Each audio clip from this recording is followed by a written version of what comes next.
Already অনেক বেজে গেছে। এদিকে রান্না বসিয়ে দিয়েছি। কড়াইতে আছে আমার ইলিশ মাছের মাথা ভাজা বসিয়েছি। ভাবছি ইলিশ মাছের মাথাটা দিয়ে চাল কুমড়ো দিয়ে ঘন্ট করব।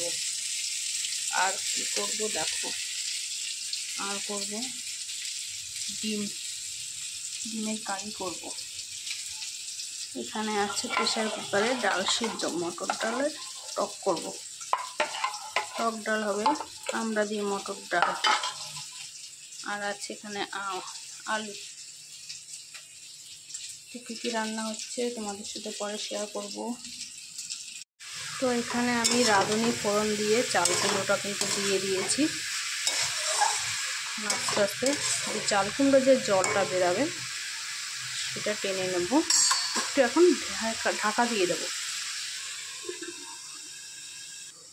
দেখতে পাচ্ছ এখানে আছে আমড়া। এই দেখো, এই আমড়া দিয়ে আজকে ডাল হবে। তোমরা আমড়ার ডাল খাও কিনা কমেন্টে জানিও। তো আমি দেখো দিয়ে দিয়েছি কিছু পরিমাণে চিনি। এটা পুরো ভাজা ভাজা হয়ে গেছে। আর একটু ভাজা ভাজা করে এখানে আছে আমার ময়দা গোলানো, ময়দাটা দেবো দিতে হবে।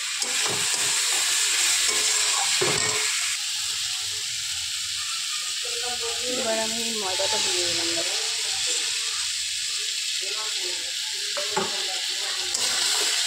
দেওয়ার পরে পুরো আঠা আঠা হয়ে গেল। তারপর সারা ভাবটা কিন্তু নেই, ঠিক আছে? এটা কিন্তু পুরো আঠা হয়ে গেল। দেওয়ার পরে পুরো আঠা হয়ে গেল। তো নামানোর আগে আমি দিয়েছি একটু চিনি। দেখতে পাচ্ছ পুরো আঠা আঠা হয়ে গেছে। পুরো আঠা হয়ে গেছে। নিজেই খেতে হয় চাল কুমড়োর ঘন্ট।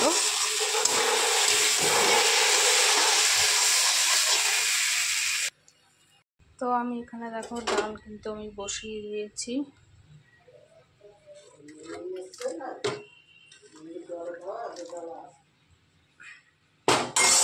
তো দেখতে পাচ্ছ আমার কিন্তু ডাল এখানে ফুটে গেছে। এখন আমি ফোড়ন দেবো ডালটা। এই মটর ডাল কিন্তু আস্তে আস্তে যত ঠান্ডা হবে গাঢ় হয়ে যায়। ঠান্ডা হলে এই ডালটা গাঢ় হয়ে যায়। মুসুরির ডালটা খেতে পারে না, যেহেতু আমার শাশুড়ি ইউরিক অ্যাসিড আছে। উনি মটর ডালটাই খায়। কালারটা দেখো ডালের। তো দেখতেই পাচ্ছ কড়াই কিন্তু আবার ধুয়ে নিয়েছি আমি। এখন বসাবো। এখন আমি ডিমের ঝোলটা বসাবো। তো দেখতে পাচ্ছ তেল দিয়ে কিন্তু ধোয়া ছেড়ে দিয়েছে। এখন আমি ডিমটা দেব।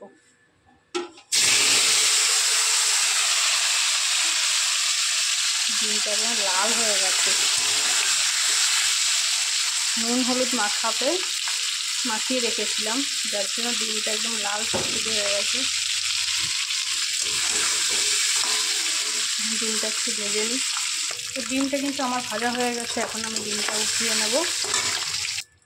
ডিম ভাজা তেলের ভিতরে দিয়ে দেব জিরে ফোড়ন। জিরেটা একটু ভাজা ভাজা হোক। জিরেটা ভাজা ভাজা হয়ে গেলেই আমি এবার দেব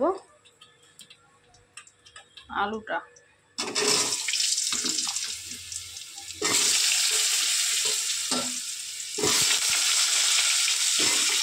আলুটা একটু লাল লাল করে ভেজে নেব।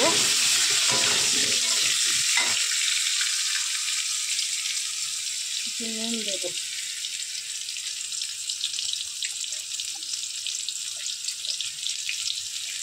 একটু দিয়ে দেবো হলুদ। আলুটা একটু লাল করে ভেজে নেব। তো বন্ধুরা, আমার রান্নার ভিডিওগুলো তোমাদের কেমন লাগে তোমরা অবশ্যই আমাকে কমেন্টে জানিও। আমি কিন্তু রান্না একদম সিম্পলভাবেই করি, ঘরোয়া পদ্ধতিতে আমার রান্না বান্না হয়। আলু কিন্তু অনেকটা ভাজা ভাজা হয়ে গেছে। এখন দিয়ে দেবো টমেটো। আর এখানে আমি মশলা করে রেখে দিয়েছি, বুঝতে পারছো। আলুটা দিয়ে দিতে, টমেটোটা দিয়ে দিয়েছি। এখন আমি দিয়ে দেবো মশলা। 2 চামচ মশলা দিলাম।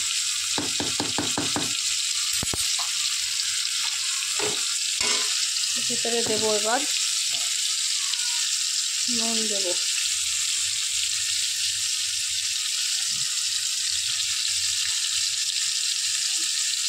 দেবো হলুদ। আমাদের ঘরে হলুদের পরিমাণটা একটু বেশিই খায়, কালার না হলে কেউ পছন্দ করে না। এবার একটু কষিয়ে নেব, আলুটা ভালো করে কষিয়ে নেব। কষানোর জন্য একটু নেব সামান্য জল, মশলা কষানোর জন্য একটু জল দেব।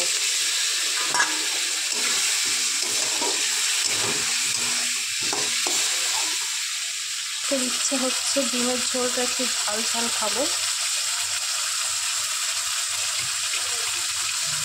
এর জন্য দেবো একটু লঙ্কার গুঁড়ো। একটু ঝাল ঝাল স্পাইসি করে খাবো ডিমের ঝোল।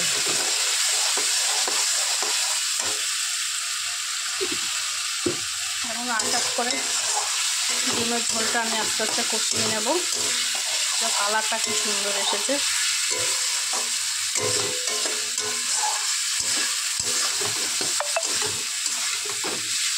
আর সারাদিনই ঠিক মতো কী বলবো, এই থেকে বৃষ্টি, থেকে রোদ উঠছে, আর ভালো লাগে না এই বৃষ্টির জন্য। বাচ্চা কাচ্চা স্কুলে ঠিক মতো যেতে পারে না, পড়তে যেতে পারছে না, সবার কাজ বাজের সমস্যা হচ্ছে। মশলাটা কিন্তু আমার এখানে কষানো হয়ে গেছে, এর ভিতরে দিয়ে দেবো আমি এখন ডিমগুলো দিয়ে আর একটু কষাবো, কষিয়ে তারপর আমি জলটা ঢেলে দেবো। আমার কিন্তু ডিম পুরো সম্পূর্ণ কষানো হয়ে গেছে, এখন আমি জলটা দিয়ে দেবো।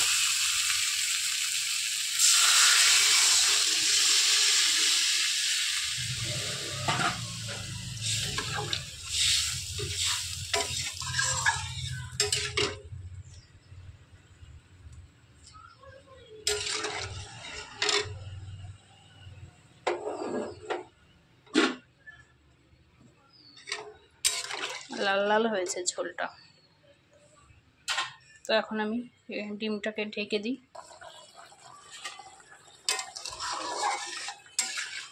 আমার ডিমের ঝোল কিন্তু ফুটে গেছে।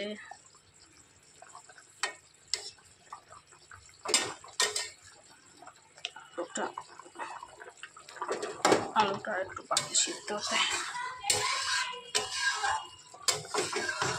কালারটা কিন্তু টুকটুকে লাল এসেছে।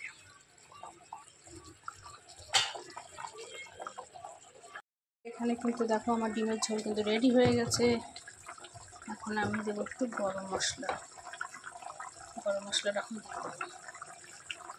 এই গরম মশলা করেছি, ধনে দিয়েছি, জিরে দিয়েছি আর গরম মশলা। খেতে কিন্তু খুব টেস্টি লেগে, তুমি সব রকমের তরকারির ভিতরে এই মশলাটা যদি দাও খুব ভালো লাগে খেয়ে। দেখতেই পাচ্ছ ডিমের ঝোলের কি সুন্দর কালার এসেছে। আমি এখন নামিয়ে দেবো।